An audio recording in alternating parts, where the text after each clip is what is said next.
Hi, my name is Amrita. I'm a certified professional resume writer and member of CDI. It's a global organization whose members are leading award winning resume writers, career coaches, and industry professionals. I would really like to thank Jobs for her for giving me this opportunity to come to this platform and answer your queries related to resume writing. So, I would really request you to start asking your questions on the comment section below.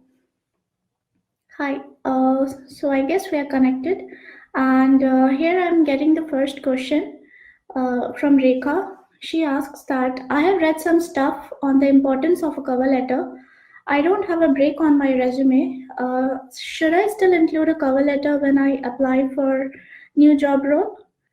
Okay, Rekha. First of all, I would like to say that yes, when you do a quick Google search, you will see that there are various professionals who would support a cover letter, and there are other professionals who would not support a cover letter. But as per my personal opinion, I would say that when you are personally sending an email or personally contacting someone, you should include your cover letter, and don't make it very detailed. Keep it very brief to the point, and try to highlight your key skills, and try to highlight your key experience, and share that cover letter with that person, so that before reviewing a detailed resume, that person can know just about your profile from that cover letter, and if that person is interested, then he will go ahead and review your resume. And if you are planning to apply online, like you are planning to upload your CV online, then in that case I would say that cover letter is not important. You can skip it unless asked for. Geetu asks, how do I pitch my career break in my resume? Geetu, I would say that this is a very good question, and a lot many professionals are, dealing with this question on a day-to-day basis, and there is really a discussion going on this topic, like how to include a career break, because it has become such a crucial part. There are professionals who, due to some personal or professional reason, take career break. So how to include it? So I would really say that whenever you are on a career break, in that case there are things that certainly you must be doing, like maybe you are voluntarily helping someone, or you are engaged with a NGO, or maybe you are helping your children in something, or any activity, any skills, anything extra that you can get hand of. I think you can creatively use it, and use it on your resume and highlight that skills, and you can just fill that career gap, and then present a strong resume in front of everybody. And for those moms who are taking a break due to in order to give time to your child, in that case there are various personal traits that you can use, or various small things on a daily basis that you do. You can use it as a skill and highlight it on your resume. So here on the comment section, I'll try to share a screenshot with you, wherein I'll show that how you can actually write a career break on your resume. So I think I'm not able to attach the screenshot here. So what I'll do is, after the video is done, I'll share that screenshot with you on the Facebook comment section, so that you can take hint, and you can get an idea as to how work from home moms can, talk about their career break. The next question is from Hamida. Her question is, what is a cover letter and when is it used? Cover letter is a brief description of your skill sets, of your experience, and it's just a brief overview of what knowledge you have and what you can bring to the table. If you are going to join an organization, what you can bring to the table. So it is just it just consists of few paragraphs, 2 3 paragraphs, and that's it. It's a very very brief document, And I would say if you are contacting someone directly, then it's a crucial piece. And if written properly, then it can serve many purposes.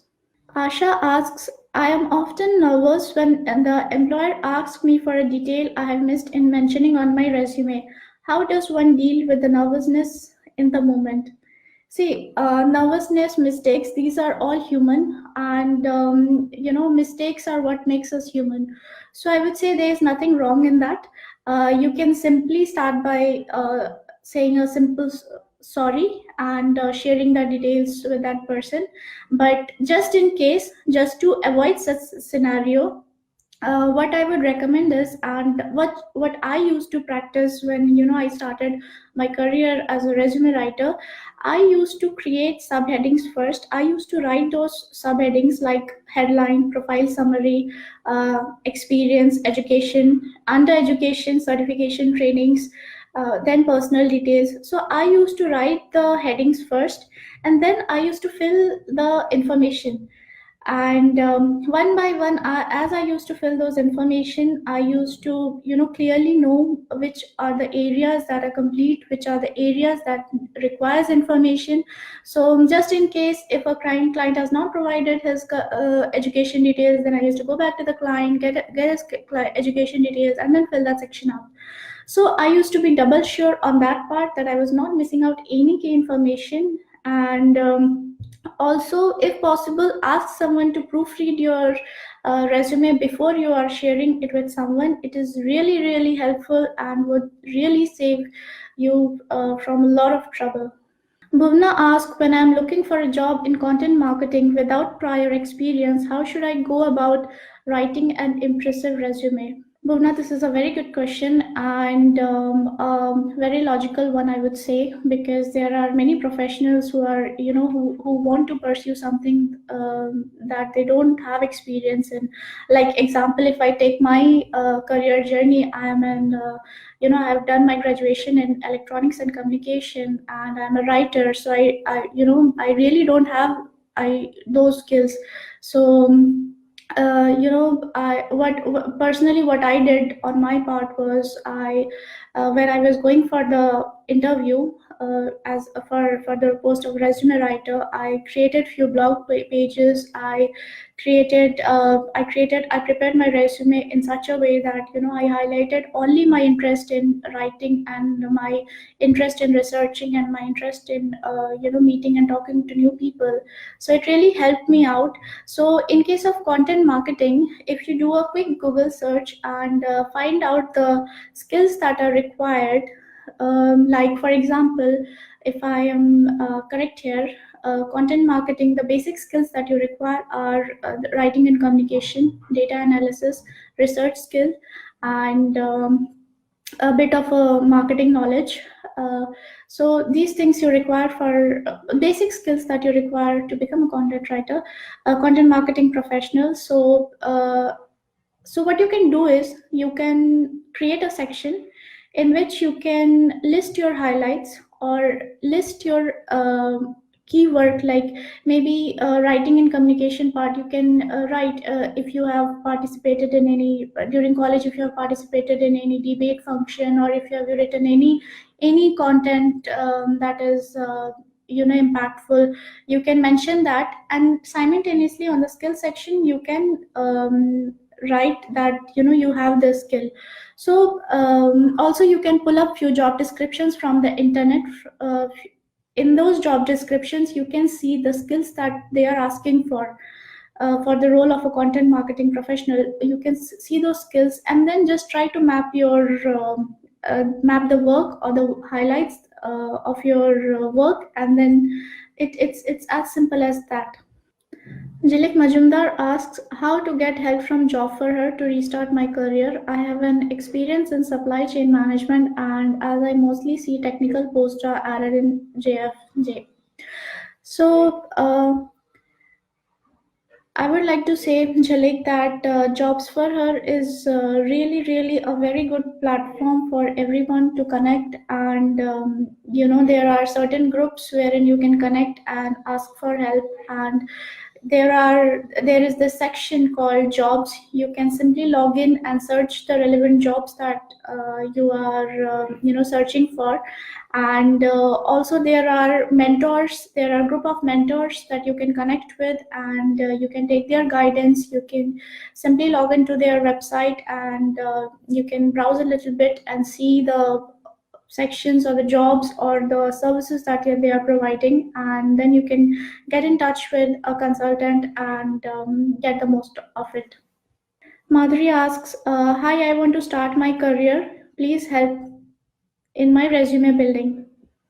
Okay, so it's a good thing, Madhuri, that you are starting with your career, and you have thought that resume is the first part of it, and I agree with you. Resume is indeed the first part of it, and I think, but in my personal opinion, a simple resume is not enough. You will have to back it up with a proper job search strategy, with proper interview skills, with proper negotiation. You will have to back it up with everything, and with that package only you will be able to complete your job search.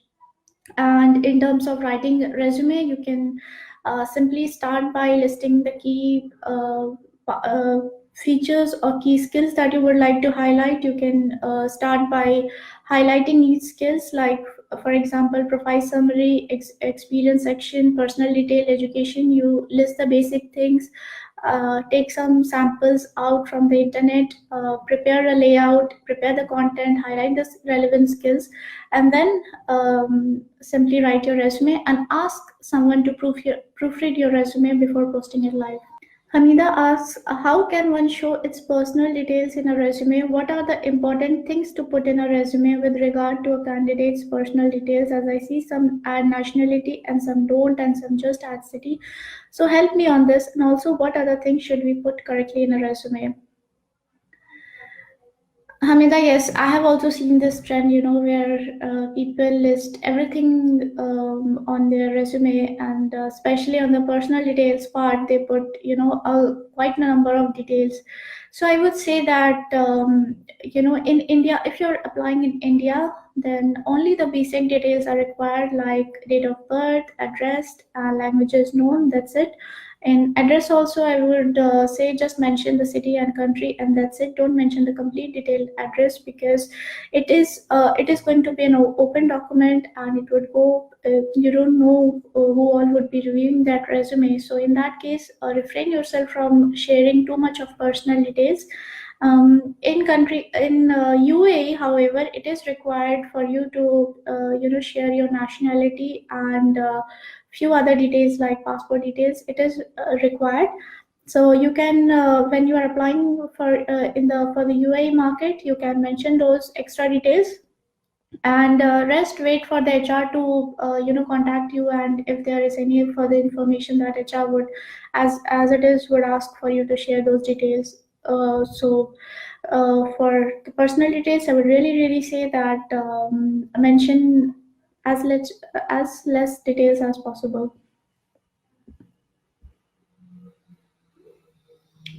The next question is, can you tell me what is an effective resume? Well, the answer is very simple. A resume that would work. So, when you are talking about whether the resume is effective or not, you can do one thing. You can create 2-3 layouts of your resume, and just see which one is working good for you.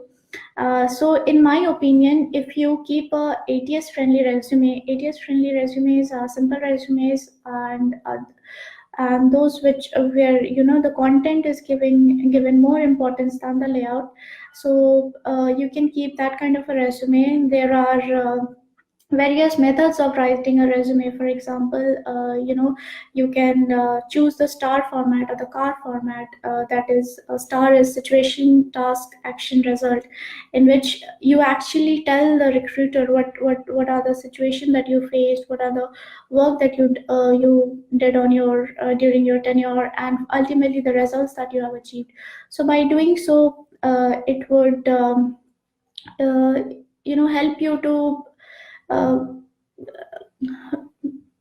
what to say, it would show you in a positive light. It would show that the things that you are doing or the things that you're achieving, uh, it would reflect on those things rather than the general responsibilities that people end up writing or filling up their resumes with. The next question is, give us some tips on what resume to choose.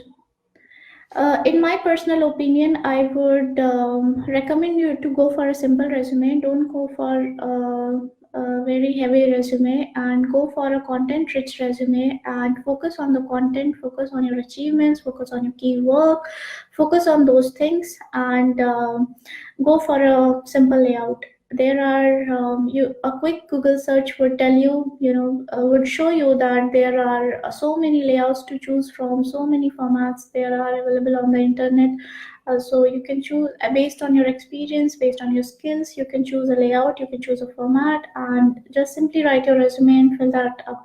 There are various websites who offer free resume writing services. Like, you just have to simply upload your data, and they will print a resume for you. You can do a quick Google search and select those services. Also, lucky for us, LinkedIn also offers that service. You can fill your LinkedIn profile nicely, and then simply on the right hand side you will notice that there's a option wherein you can simply convert your LinkedIn profile to PDF profile. You can choose that option. It would give you a print of a resume, and you can use that profile. The next question is cover letter only for experienced ones, or fresher can also use? There is nothing, that only an experienced professional can use the cover letter, or a fresher won't be able to use it. There is nothing like that. Anybody can use a cover letter who has the required skills and experience, and who has something to talk about. Anybody can use a cover letter. Momita asks, hi, currently I am looking for job post the career break. How to get the resume reviewed? Momita, if you want me to review your resume, then you can simply log into my website, amritakolay.com, and you can share your resume with me. Also, in the mentor section, you will check that my profile is there under this. So you can share your profile with me. I'll do a quick review for you. And also, if you want to do the review yourself, you can simply list the things that are required on the job description, the skills that are required. And there is a website called jobscan.com. You can upload your resume there along with the job description, and that website would give you a detailed review of your profile, whether it is matching with the job or not, and what are the skills that are required to be added. And then you can simply edit your resume and post for that job. I think that would be all for the day. Thank you so much, everyone, for your time. Hope to see you again. Thank you. Bye bye.